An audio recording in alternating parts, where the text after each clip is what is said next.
कशमाला को अब एक पल का सुकून नहीं होगा। पैसे तो भिजवा दिए जुनैरा के पास, लेकिन अब बेचैनी इस बात की है कि कब जुनैरा अपना काम शुरू करेगी, कब दुआ को नौशीरवां की जिंदगी से दूर कर देगी।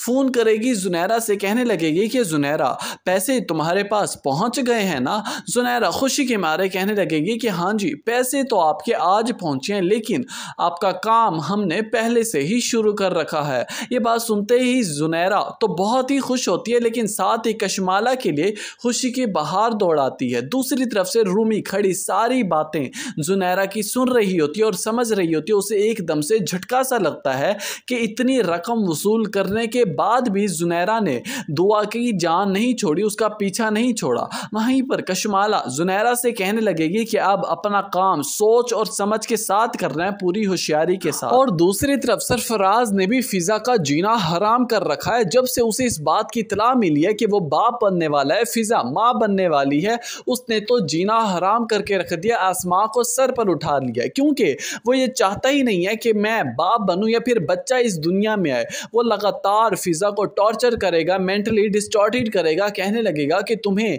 वॉशअप करवा लेना चाहिए, अबॉर्शन करवा दो। ये बात सुनते ही फिजा रोना धोना शुरू कर देगी, कहने लगेगी कि आप आखिर कैसे इंसान हैं, हमारा पहला बच्चा है, लोगों को तो इतनी खुशी होती है। ये बात सुनते ही सरफराज चीखना चिल्लाना शुरू कर देगा, कहने लगेगा कि जितना जल्दी हो सके इसे खत्म करवाओ, वरना मैं तुम्हें ना खत्म कर दूं, तुम्हें जान से। यहीं पर दूसरी तरफ दुआ किसी काम से बाहर निकलती है कि रास्ते में उसकी पुरानी दोस्त रिदा से मुलाकात होती है। जब वो देखती है कि दुआ के आसपास गाड़ियां गार्ड होते हैं, तो वो एकदम से चौंक जाती है और कहने लगती है कि समझ सकती हूँ इतनी दौलत की रेल पेल किस तरह से हुई है। आखिर माँ बाप की इज्जत को मट्टी तले रौंद कर ये सब कुछ ही तो हासिल करना था, लेकिन दुआ मुझे तुमसे ये उम्मीद नहीं थी, इतना बड़ा कदम कैसे उठा लिया। भागी तो तुम सरफराज के साथ थी या किसी और के साथ, ये भी मुझे आज क्लेरिफिकेशन कर दो। यहाँ तक तो दुआ खामोश थी, लेकिन ये बात सुनते ही दुआ खामोशी के ताले तोड़कर कहने लगेगी कि अपनी जबान संभाल कर बात करो। घर जब आती है तो खासी अच्छी खासी परेशान होती है, मुंह पर उदासी छाई हुई होती है। नौशीरवान देखते ही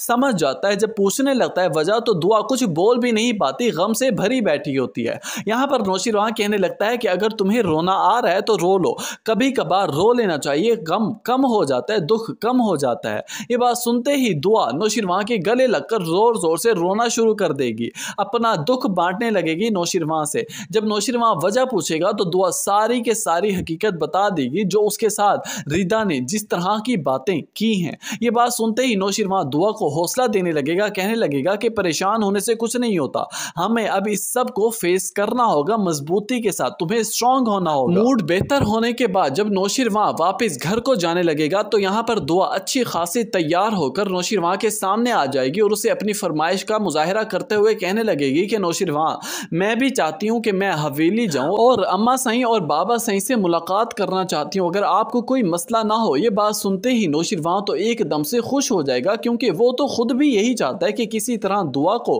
हवेली लेकर जाए, सबसे मुलाकात करवाए। लेकिन अब देखना यह है कि जब दुआ हवेली पहुंच जाएगी, क्या कशमाला दुआ को देख बर्दाश्त कर पाएगी। दर हकीकत दुआ भी कशमाला का मुजाहिरा देखने के लिए ही वहीं पर जाती है। दूसरी तरफ नाजरीन रूमी सारी हकीकत जुनैरा से सुनने के बाद करेगी कॉल दुआ को और सारी हकीकत से आशना कराएगी दुआ को। कहने लगेगी कि दुआ, तुम किसी भी किस्म की बातों में जुनैरा की ना आना, वो तुम्हें फिर से जाल में फंसाना चाहती है, वापस यहीं पर लेकर आना चाहती है। अगर तुम्हें अपना घर, अपनी मोहब्बत, अपनी इज्जत का थोड़ा सा भी ख्याल है तो कभी भी जुनैरा की इन झूठी चिपटी बातों में मत आना। जिस तरह वो कहती है उसे इग्नोर करना, उसकी कोशिश करो, उसकी कॉल ही मत उठाओ। ये बात सुनते ही दुआ परेशान तो हो जाती है, लेकिन अब देखना ही है कि क्या जुनैरा अपने प्लान में कामयाब हो पाएगी। कमेंट सेक्शन में अपनी कीमती राय से आगाज़ जरूर कीजिएगा।